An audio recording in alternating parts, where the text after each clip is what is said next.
Can you imagine a world where everyone is happy? Well, Aldous Huxley did imagine a world. Today I'm talking about a book by Aldous Huxley that is called Brave New World. Hello, my name is Roshan, and if you're new to my channel, thank you. And to all those people who have subscribed me, this channel has around 4,000 subscribers. I had never imagined that I would I'd get this many views and my channel would get monetized. So thank you.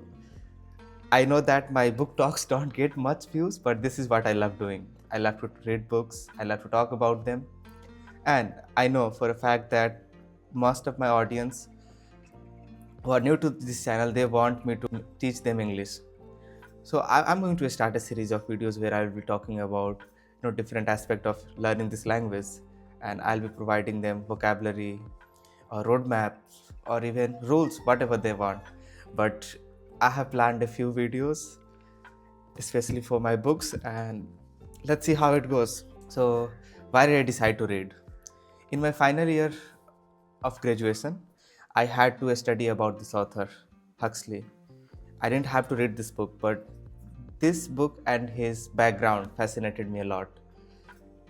Huxley is one of those guys who has a great background of literature and science. He was interested in biology, he was interested in psychedelic drugs, and that's what appeals to me. I decided to go with his most famous work, Brave New World. I had heard a lot of this book, especially while I was reading 1984 by George Orwell, and this novel is a dystopian and science fiction. I'm sold as soon as I hear the term dystopia, and along with that, science fiction. I can't ask for anything else. But I had not imagined that this book was going to be this challenging. Language wise, this is one of the most challenging books I have ever read. And this is also the perfect example of his background, Huxley's background. He uses so many scientific terms, especially biological terms, in the beginning of this story that I wanted to drop reading it. But this is one of my thing that once I start reading something, I feel like I have to go through it. And I felt really nice as soon as the book progressed and there were more characters introduced.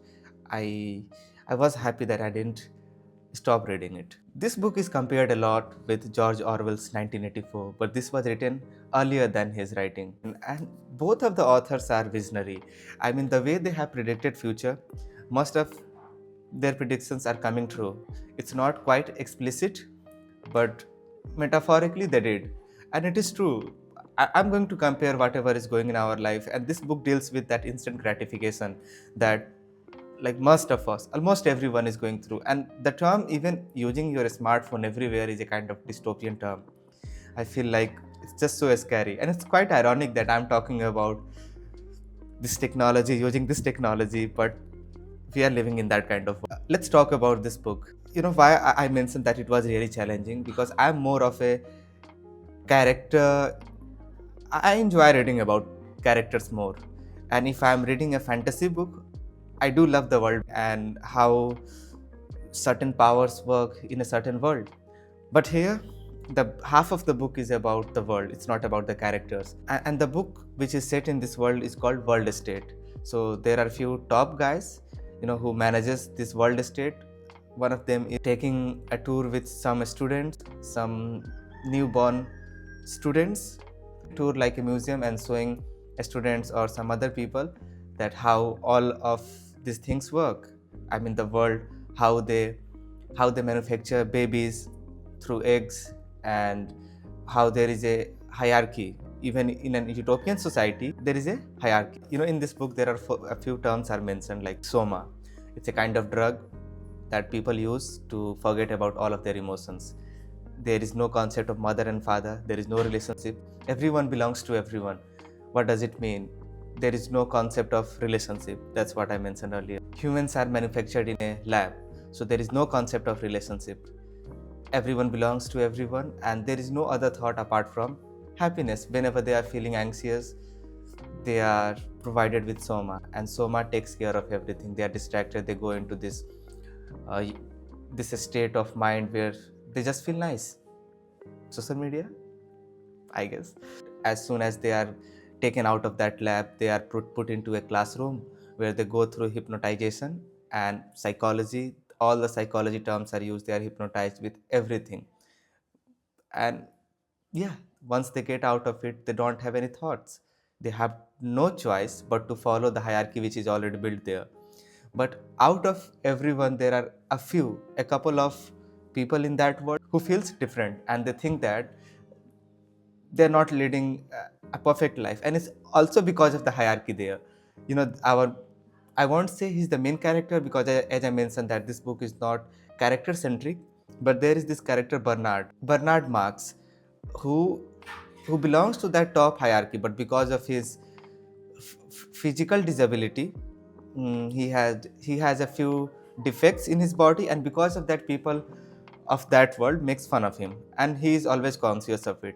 So he gets into an argument with one of the top guys, and because of that, he is kicked out from that world estate, and he is sent to this island, which is completely a different world, just completely opposite of the civilization which world state is. There is no like there are primitive people are living there. No the world is not developed. So he goes there, and there this another character is introduced, Savage. The actual name is John, and he is called Savage. And there is a twist here, and that twist you will have to find it while reading this book. But let's hear, as soon as Savage introduced, our author Huxley completely forgets about Bernard, and he moves on towards Savage. And that's why I keep mentioning that this book is more about the world itself, not about the characters. Now, Savage is quite fascinated by this world state, and you will know why. Once he goes there, he is quite disappointed. He's disappointed because how people are living their life. There is no original thoughts. They all are being manipulated by the help of machines and medicine. So what he does, he stays to his true self. People are coming to watch him, and his education is done by reading the whole collection of William Shakespeare. And here, this author uses this. He symbolizes emotions with comparing it with the work of William Shakespeare, and that was the highlight for me from this book, because at that while I read it, I guess a couple of months ago, and that time I was reading William Shakespeare, so I was able to relate why John was feeling that way.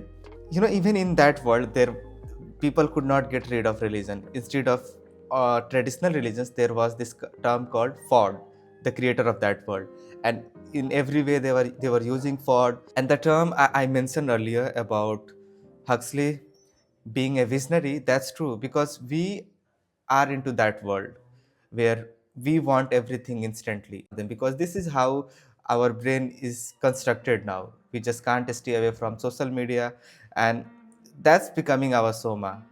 I mean, we belong to everyone, not in that manner, but talk about social media, I don't think there is much privacy.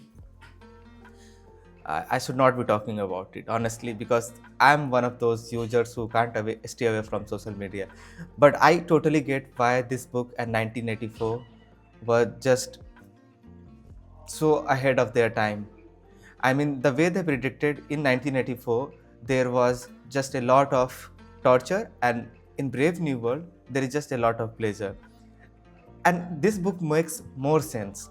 Even 1984 does, but here I feel like we are moving towards that era where everything will become instant. We are distracting ourselves. We are indulging in different forms of soma. I'll go through the terms one more time, especially about the similarity which I find from this book to our modern world.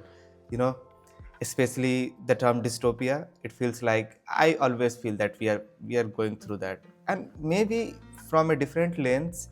Every era will look kind of dystopia from a guy from a different era, I guess, if that makes sense. Sun is here, right? I hope it looks good on my face.